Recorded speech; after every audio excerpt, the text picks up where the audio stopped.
Starbucks CEO Howard Schultz is being forced to close branches of the coffee giant across the country. Why?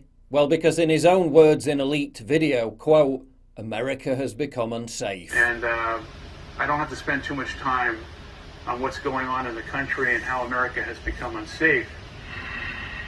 But you all read the press release of the last couple of days about the fact that we are beginning to close stores that are not unprofitable. And Starbucks is a window into America. Starbucks announced they were closing 16 stores with more to probably come. Schultz blamed the closures on incidents related to drug use and other disruptions. He also said in the leaked video that the responsibility for all this lies with woke political leaders who valued advancing insane progressive mantras over the prevention of crime. And I must say,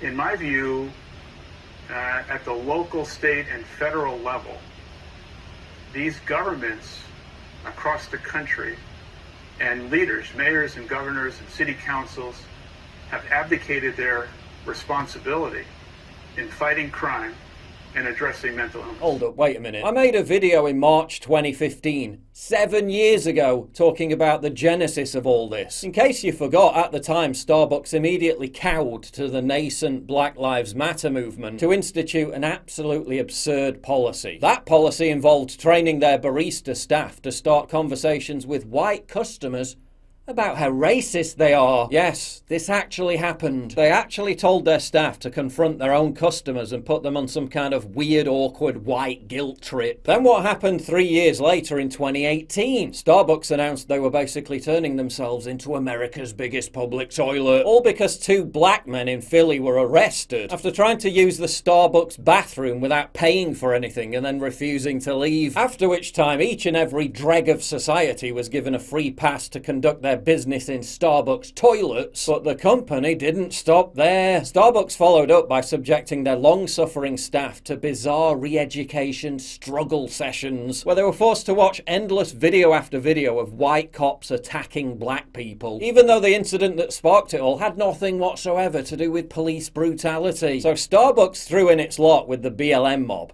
swung open their doors to crackheads and junkies, and now they're being forced to close down Starbucks because of problems with crackheads and junkies. Wow, who could have seen that coming? Get woke, go broke? If by get woke you mean allowing your restrooms to become foul-smelling, piss-stained drug dens, all in the name of racial justice, then yeah. And Howard Schultz has the nerve to blame other people for the mess that his policies created. Yeah, of course politicians are to blame for lax laws on open-air drug use, which have turned the likes of LA and San Francisco into torrid shitholes. And they're to blame for eliminating felonies for theft, which have turned stores in leftist-run cities into pick-and-mix free-for-alls. But it was Schultz's decision to make Starbucks a safe haven for all that, and in the process incentivizing the criminal behavior he now decries. So instead of whining about it and pointing the finger, how about you take some responsibility for a change?